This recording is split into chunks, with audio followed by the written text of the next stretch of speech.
Halo, assalamualaikum warahmatullahi wabarakatuh. Halo teman-teman semua, apa kabarnya? Semoga kalian semua dalam keadaan sehat dan selalu bersemangat dalam menempuh pembelajaran. Oke, izin memperkenalkan diri, nama saya Sofiana Wati, NPM 8620619004. Saya adalah mahasiswa Prodi PGSD semester 5 dari Universitas Primagraha, Kampus Masa Depan Gemilang. Oke, pada video kali ini saya akan memaparkan materi tentang media pembelajaran bahasa dan sastra Indonesia sekolah dasar. Materi ini adalah materi dari mata kuliah Pendidikan Sastra atau Bahasa Indonesia di SD kelas rendah. Baik, langsung saja kita mulai ke materinya. Di sini materinya ialah media pembelajaran bahasa dan sastra Indonesia di sekolah dasar. Yang akan kita bahas yang pertama adalah hakikat pembelajaran bahasa dan sastra Indonesia di sekolah dasar. Yang kedua ada media pembelajaran keterampilan bahasa, lisan, dan tulisan. Langsung saja, untuk pengertian media pembelajaran, menurut dalam Dictionary of Education, media pembelajaran itu adalah alat atau materi lain yang menyajikan bentuk informasi secara lengkap dan dapat menunjang proses belajar mengajar. Sedangkan dalam arti lain, media adalah semua bantuan yang mungkin digunakan oleh guru maupun pembelajar untuk mencapai tujuan pendidikan. Nah, media pembelajaran ini digunakan dalam pembelajaran terkait dengan aspek motivasi dan minat pembelajar. Terdapat dua teori yang dikemukakan. Gegne mengatakan bahwa media sebagai berbagai jenis komponen dalam lingkungan siswa yang dapat merangsang siswa untuk belajar. Sementara itu, Russell merumuskan bahwa media adalah saluran komunikasi termasuk film, televisi, diagram, materi cetak, komputer, dan instruktur.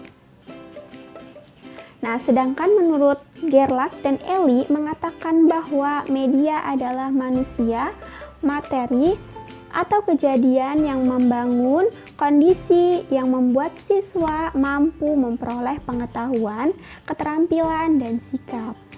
Nah, sementara itu, Hamijojo memberi batasan media sebagai semua bentuk perantara yang digunakan oleh manusia untuk menyampaikan atau menyebar ide, gagasan, atau pendapat, sehingga ide, gagasan, atau pendapat yang dikemukakan itu sampai kepada penerima yang dituju. Sebagaimana dikemukakan pada pembahasan, istilah media pembelajaran itu pada dasarnya merupakan semua alat bantu yang dimanfaatkan guru dalam rangka mempermudah pembelajaran.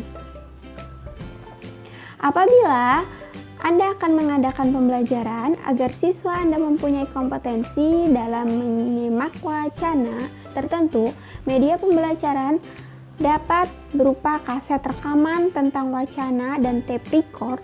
Wacana dalam kaset rekaman itu merupakan materi pembelajaran, sedangkan kaset rekaman dan tape record merupakan media pembelajaran.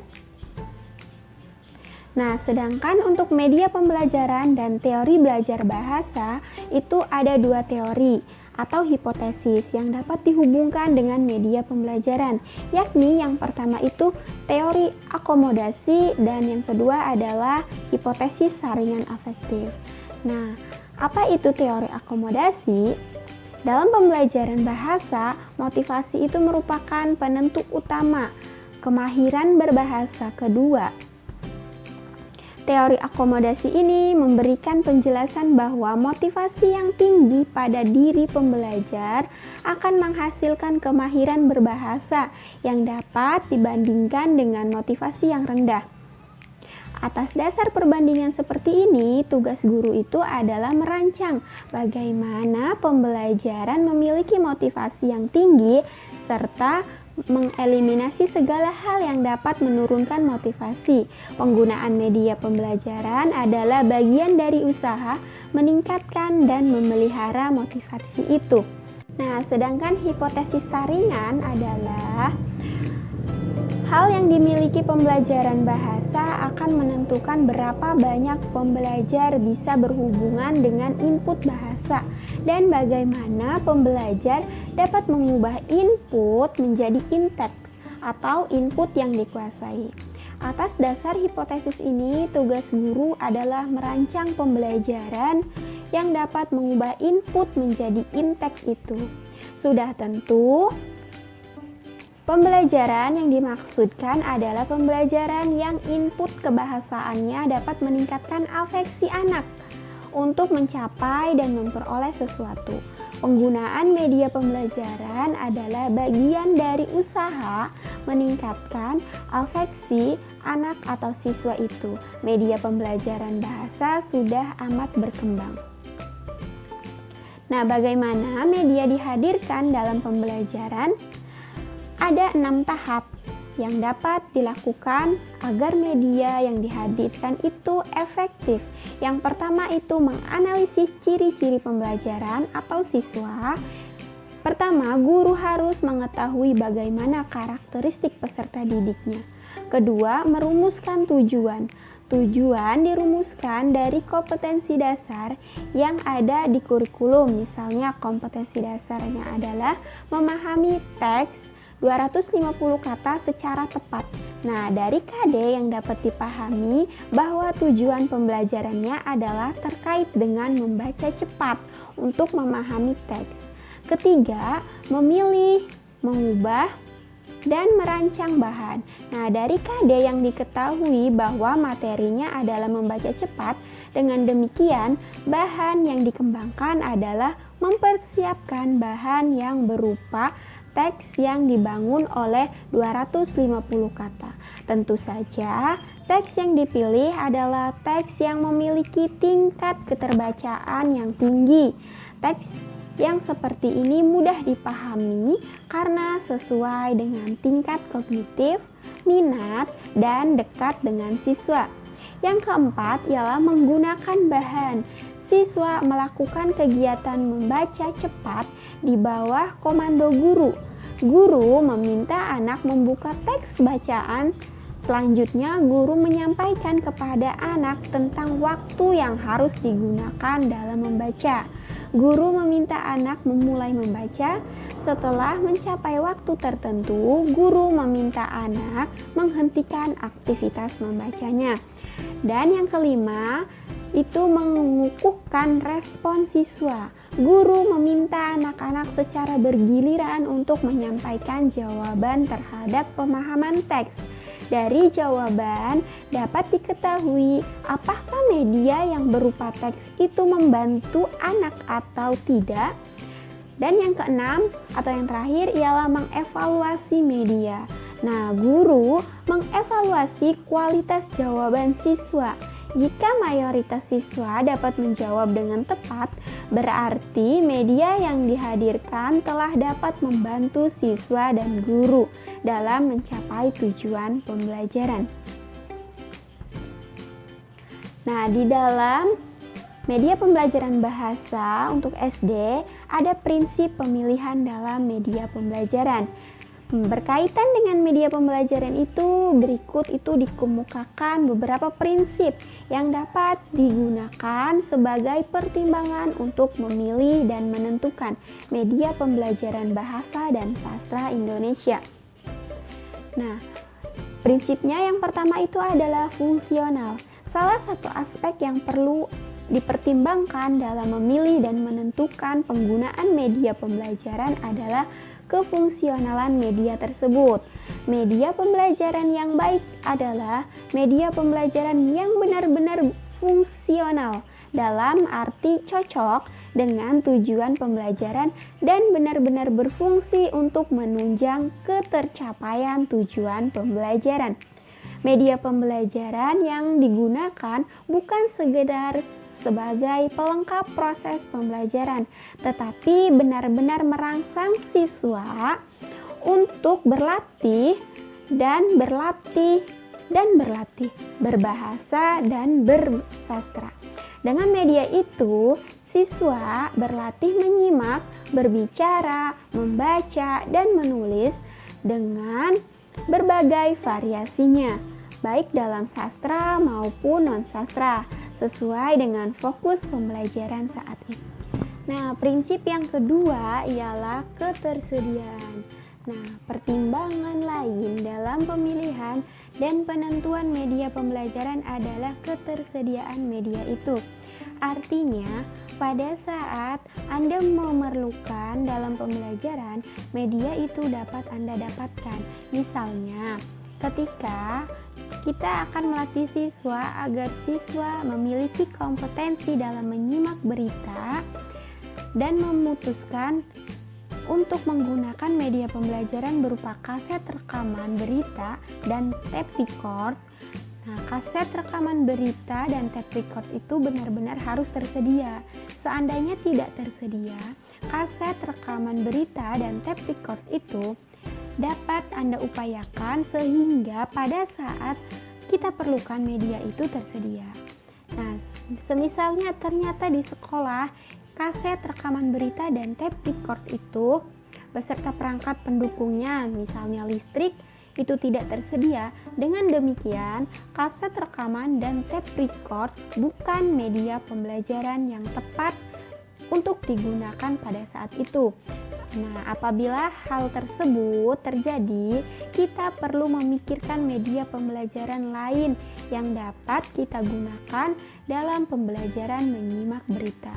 Misalnya, kita dapat saja menggunakan wacana yang berupa teks bacaan. Nah, prinsip yang ketiga ialah murah.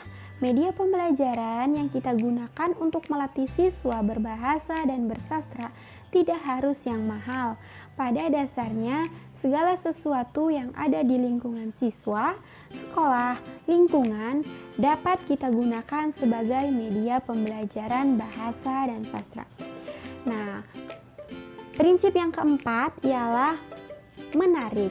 Media pembelajaran bahasa dan sastra yang seharusnya digunakan dalam pembelajaran bahasa dan sastra di sekolah itu adalah pembelajaran yang memungkinkan siswa berlatih menggunakan bahasa secara ilmiah sesuai dengan kenyataan berkomunikasi. Siswa menjadi aktif dan senang. Nah, di dalam media pembelajaran bahasa untuk SD ini, di sini ada penggunaan media pembelajaran.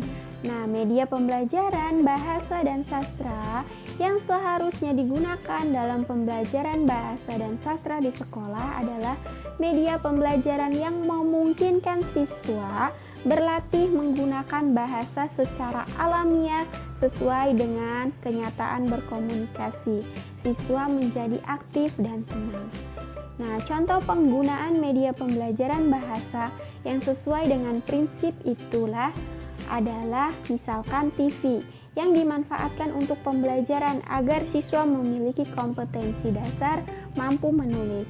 Agar siswa dapat menulis sesuai dengan prinsip, siswa terlebih dahulu ditugasi untuk menonton TV. Demikian juga, TV dapat digunakan sebagai media pembelajaran sastra dengan kompetensi dasar siswa mampu menulis cerpen. Agar siswa mampu menulis cerpen, sebagai latihan, siswa ditugasi untuk menonton sinetron, kemudian menuliskan sinetron itu dalam bentuk cerpen dengan bahasa siswa. Guru perlu memiliki kemampuan dalam menggunakan media pembelajaran. Guru juga memiliki kemampuan dalam mengembangkan media pembelajaran. Apapun media yang ada adalah semata-mata untuk memenuhi kebutuhan belajar dan kemampuan siswa, serta siswa dapat aktif.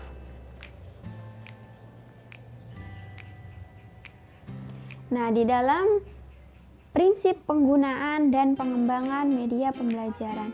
Yang pertama itu media berbasis manusia.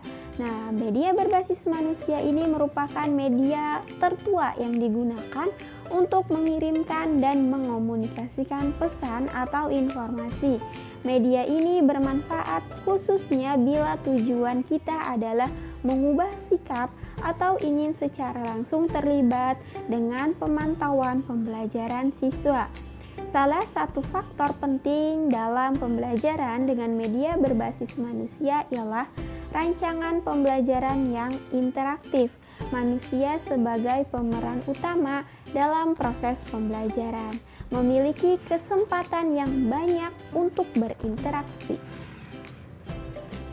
Nah, selanjutnya itu media berbasis cetakan. Nah, media berbasis cetakan itu yang termasuk di dalam media berbasis cetakan antara lain buku teks, buku penuntun, jurnal, majalah, dan lembaran lepas.